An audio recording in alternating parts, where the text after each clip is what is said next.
System role.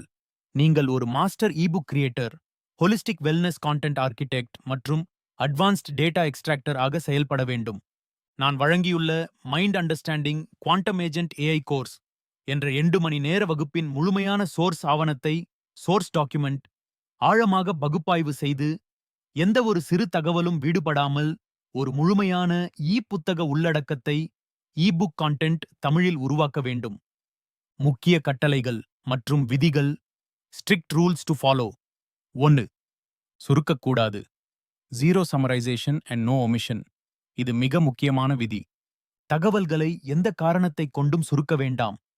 வகுப்பில் நான் விளக்கிய ஒவ்வொரு உதாரணம், அறிவியல் பின்னணி, கதைகள் மற்றும் விளக்கங்கள் என அனைத்தும் முழுமையாகவும் விரிவாகவும் வரவேண்டும். ஒரு பாயிண்ட் கூட விடுபடக்கூடாது. 2. ஆர்வத்தை தூண்டும் கேள்வி பதில் கட்டமைப்பு. Curiosity driven Q&A format. சாதாரண தலைப்புகளுக்கு பதிலாக மக்கள் மனதிற்குள் கேட்க நினைக்கும் அல்லது அவர்கள் ஆர்வத்தை தூண்டும் வகையிலான ஆழமான கேள்விகளை தலைப்புகளாக வைக்கவும். ஏகா mind understanding quantum agent AI course ஏன் தேவை என்பதற்கு பதிலாக mind understanding quantum agent AI course அவற்றை கற்காவிட்டால் என்ன விபரீதம் நடக்கும் என்பது போல அமைய வேண்டும். அந்த கேள்வியின் கீழ் நான் வகுப்பில் கொடுத்த முழு விளக்கத்தையும் பதிலாகவும் தர வேண்டும். 3. செயல்முறைகள் மற்றும் பயிற்சிகள். 100% ஆக்ஷனபிள் ஸ்டெப்ஸ்.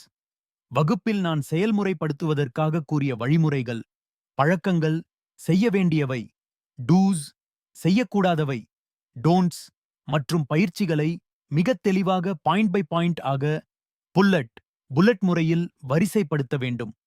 இதை வாசிப்பவர்கள் வகுப்பை அப்படியே மீண்டும் கேட்பது போன்ற உணர்வை பெற வேண்டும். 4. எழுத்து நடை டோன் ஆஃப் வாய்ஸ். ஒரு வழிகாட்டி தனது மாணவர்களுக்கு அக்கறையுடனும் அதிகாரப்பூர்வமாகவும் சொல்லிக் கொடுக்கும் தொனியில் அத்தாரிட்டேட்டிவ் எட் எம்பத்தட்டிக் டோன், எளிய தெளிவான தமிழில் இருக்க வேண்டும். புத்தகத்தின் கட்டமைப்பு. Output structure required. மொத்த ஆவணத்தையும் கீழ்க்கண்ட கட்டமைப்பில் பிரித்து வழங்கவும். அத்தியாயம் சாப்டர். எண். உங்களுக்கான கேள்வி. விரிவான விளக்கம்.